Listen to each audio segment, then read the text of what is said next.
जी बिस्मिल्लाहिर्रहमानिर्रहीम अस्सलाम वालेकुम जी नाजरीन तुम दे पे झोंक टीवी वसेब दी आवाज़ और मैं तो अपना मेज़बान रिजवान हुसैन। नाजरीन इस टाइम मैं मौजूद हाँ कचहरी बार जोड़े मौजूदा इस टाइम सदर मुंतखब थे सना मौजूद हैं अस उन्होंने गुफ्तगू करेसूँ उन्होंने को जानसूँ कि आया क्या सब तो पहले तो झोंक टीवी और झोंक टीवी की तमाम टीम मुबारकबाद पेश करेंदी है और उन तो बाद साबिक सदर के हवाले दे नाल इन्हां दे ख्यालात क्या हैं वकला बरादरी वास्ते क्या ख्यालात रखे हैं और क्या तब्दीलियाँ आसन मुल्तान कचहरी बार दे विच। अस्सलाम वालेकुम। वालेकुम अस्सलाम। सब तो पहले तो सही तुहाडे सारियां दा खैर मुबारक है इतनी मुहब्बतां नाल आए हो। बाकी सारे साबिक सदूर दे बारे च सारी गल है वो अपना वक्त गुजार गए अच्छा गुजार गए। बाकी असां हुण जिहड़ा वक्त गुजारने सां अपने भरावां को इंशाअल्लाह कोशिश करे सो कि ज़्यादा तो ज़्यादा फैसिलिटेट कर सकूँ उन्होंने वास्ते जिहड़ा काम कर सकते हैं जिहड़ी जिम्मेदारी उन्होंने सौंपी है सारे असां उनको कोशिश कर सकूँ खुश असलोबी नाल पूरा कर सकूँ। असां शाह जी अक्सर तो डिठा है कि कचहरी बार दे विच जिहड़े वकला बरादरी है इन्हां दे मसाइल जिहड़े हैं वो हर डिवार वधदे ही रहिंदे तां तुसां क्या नेक तमन्ना रखेंदे वे यानी वकला बरादरी वास्ते क्या एक नवां तोहफा है जिहड़ा कि तुसां पेश करे सो। गल असीं प्रोफैशनल वकील हाँ नस्लों तो समझो मेरे वालिद वकील मेरे बड़े बिरा चाचे मेरे सारे असां ही प्रोफैशन को बहुत अच्छी तरह समझते हैं और मेरे को जड़ा मैंडेट दिते इतने भारी मार्जन के नाल वो ही शायद कमाजी करेंदे भी असां सारी बार ने शराफत को ईमानदारी को और चेंज को वोट दिते तो इंशाल्लाह जड़ा है ना असां शफाफियत और बार की वेलफेयर वास्ते काम करने और चेंज इंशाल्लाह बार को भी और पूरे मुल्तान को हर जाते पूरे पाकिस्तान नज़र आसी भी कोई बार दे जड़ा ना चेंज आई है और शरीफ लोग जड़े आंदे वो क्या काम करें। मुल्तान कचहरी बार की अगर गाल करें तो वकला बरादरी दे मैं पहले भी सवाल किया कि वकला बरादरी के छोटे छोटे मसाइल के बहुत सारे मतलब मसाइल का शिकार रहिंदे हैं क्या आया क्या हुण तुहाडे आवन नालों मसले हल थी सन। यकीनन सही सारी कोशिश भरपूर ही है पहले दीवार को अस बैठे हैं तो डी रात ही शायद उत्ते लगे हुए हैं कि वकला के मसाइल को हल करूँ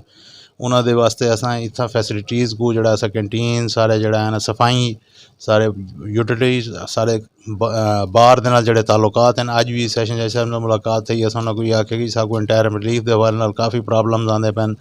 हुण नकूल के हवाले नाल बहुत ज़्यादा सारे उत्ते जड़ा है ना प्रॉब्लम्स हैं अज उन्होंने नाल डिस्कस करके आए मजीद जड़े जड़े मसाइल हो सन इंशाअल्लाह असां हूँ दे हल वास्ते आए हैं और इंशाअल्लाह उनका हल कढे सूँ। वकला वास्ते कोई मजीद चैंबर की भी कोई मतलब तादाद वधी पई है या इस टाइम तक कितने चैंबर जड़े बन चुके हैं। हाल ही तो पहले जड़े चैंबर पिछले एग्जीक्यूटिव बना गई असां तो उनका हिसाब किताब दे बैठे हाल साकू वो नहीं लभदा पिया जिमें ही साकू वो मिलसी उनके बाद देखसूँ हाल ही असां वैसे बहुत सारे इंपॉर्टेंट काम हैं वकला के मफाद वास्ते जड़े करने वाले सारी पहली तवज्जो है तो इंशाअल्लाह अगर ज़रूरत हो सी तो कोई जगह साकू अवेलेबल हो सी तो उनके पास ही तवज्जो देसूँ। सारा पार्किंग प्लाजा वैसे मौजूद है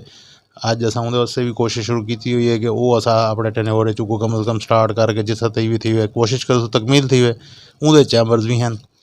पिछले दिहाड़ों के कोई एक खबर भी लगी जी कि चैंबर्स के हवाले दे नाल जिवें कि तुसां आखदे पे कि उनका हिसाब किताब हाली थीमना है तो आया क्या उनका हिसाब किताब थी सी चैंबरां दा। कोशिश ये साकू हाली तक तो हिसाब किताब सारे रिकॉर्ड के मुताबिक हाली साकू मिला कोई नहीं जिवें मिलसी को देख के उनका हल यकीन उनका हल कढे सूँ। शाह जी बहुत शुक्रिया बहुत मेहरबानी आखिर दे विच वकला बरादरी वास्ते और झोंक टीवी देखने वाले नाजरीन वास्ते कोई प्यारा जिहा पैगाम।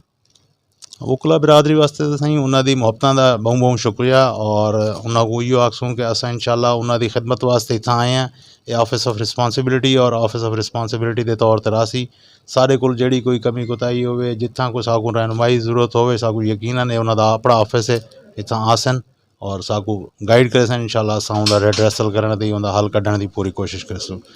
जॉब टीवी को भी असां उनको आखसूँ भी तो वो मुबारक थी असां थोड़ा हिस्सा है तो इंशाअल्लाह जड़ा है ना झोंक सारी आवाज़ है तो असां उनके वास्ते इतना बैठे हैं सब ना कोई मसाइल हो सन सहाफ़ियों को झोंक को असां हाजिर हैं। हाँ जी बहुत शुक्रिया बहुत मेहरबानी जिमें नाजरीन जिमें कि मैं तो दसा कि मैं कचहरी बार के अंदर मौजूद और सर मौजूदा सदर साहब सर बड़ी मिठी मिठी प्यारी प्यारी गुफ्तगू करेंदे पे तो नाजरीन आखिर दे अपने मेज़बान रिजवान हुसैन को ई शेर दे नाल दसो इजाज़त कि तू मेहनत कर मेहनत दा सिला जाने खुदा जाने